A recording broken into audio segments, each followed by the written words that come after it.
শত শত হাজার হাজার মানুষ ছাত্রকে হত্যা করেছে।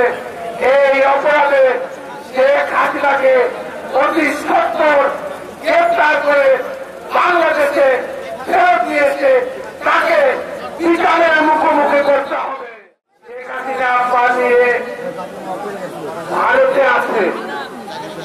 আপনারা জানেন অন্তর্বর্তীকালীন সরকার যারা ক্ষমতায় আছেন, আইন আছে, কোন না বাংলাদেশের কোন ক্রিমিনাল, বাংলাদেশের কোন অপরাধী যদি ভারতে গিয়ে আশ্রয় নেয় তাহলে তাকে গ্রেপ্তার করে ফেরত দিতে হবে।